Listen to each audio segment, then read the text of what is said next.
Hi, Toon Carlson here. I certainly discuss Sailor Moon a lot on this channel, but today we're going to be looking at something completely different. Sailor Moon, of course, was first dubbed into English in 1995 and released by DiC, with Cloverway eventually taking over the rest of the English dub, even if they didn't get to the end of the series. But did you know that there was actually a prior attempt to make an American version of Sailor Moon, not just an English dub, but an entirely new show based on the concept? It sounds strange, but it actually happened. Toon Makers and Renaissance Atlantic Entertainment created a pilot episode of sorts that ran for about 10 minutes, combining live action and animated portions. This was believed to be lost for many, many years, but not terribly long ago, we actually got an upload of this onto YouTube. So there actually is a version of this you can go watch now if you're curious. And I finally, after much anticipation, sat down and watched this. Essentially, the plot of this version of Sailor Moon revolves around the Princess of the Moon getting married to Prince Darien from Earth, but their wedding is interrupted by the evil Queen Beryl and her minions. And with her dying breath, Queen Serenity, the mother of the Princess of the Moon, sends the Guardians to Earth where they'll be safe and where Queen Beryl cannot penetrate, with the Earth scenes being depicted as live action.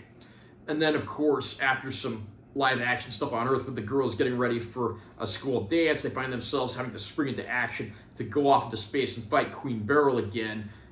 Doing so, fighting some tough threats, but doing their part, and eventually returning to Earth and back to their boarding school.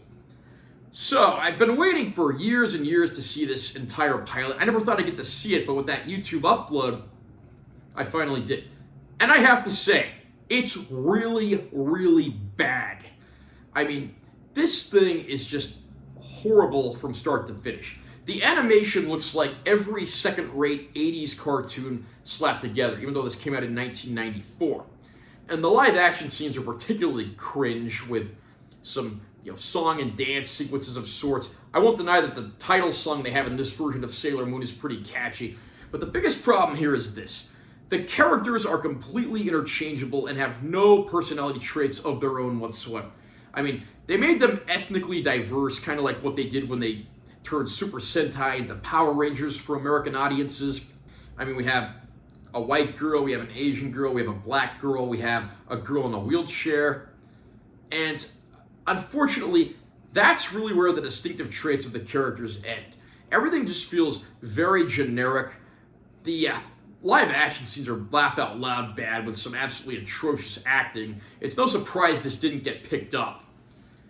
And of course, like so many others, I'm happy they just decided to dub the actual Japanese anime into English. There are some interesting oddities here. Some of the minions of Queen Beryl actually are basically monsters of the day from the actual Sailor Moon TV series, just sort of dressed up and reworked for their debut here. But other than that, it's mostly a cast of unknowns. A lot of the characters, of course, are similar to their original anime counterparts, but unfortunately have no distinctive personality traits whatsoever. And the villains feel about as generic as you can imagine. One thing I did want to add as well, this is often referred to by the title Saban Moon, but that name really needs to be discontinued because Saban had nothing to do with this show whatsoever. I think part of the confusion comes from the fact that Renaissance Atlantic Entertainment produced this show, and it was them and Saban that made Power Rangers, so I think that's part of where the confusion comes from there. Interestingly, some of the elements here actually did carry over to the American release of the anime, including the logo that's used for this show. And then, of course, they have moon cycle vehicles that they use. While those never, of course, appeared in the original anime, they did make a moon cycle toy when they made toys to go along with the original English dub of the show by DiC that began in 1995. So I have to say, this show, I am glad I finally got to see it. It only runs about 10 minutes, but it's really bad. It's worth watching just once for the nostalgia value and the fact that this is part of the saga of Sailor Moon in America. I am glad that we eventually did just get the anime dub, but I have to say, it's a forgotten chapter that was probably best left forgotten. Watch it once if you are a Sailor Moon fan. It is on YouTube, and I am glad to see that it at least got released for the curious, but turn your expectations off and check them at the door, because you're not going to find something here that resembles the original anime anywhere in terms of quality. How about you? Did you have a chance to watch this Toon Makers Renaissance Atlantic Entertainment Sailor Moon pilot? What did you think about it? Do you think it's an underrated classic that should have been developed and picked up? Do you think it's an absolutely atrocious release that's an abomination?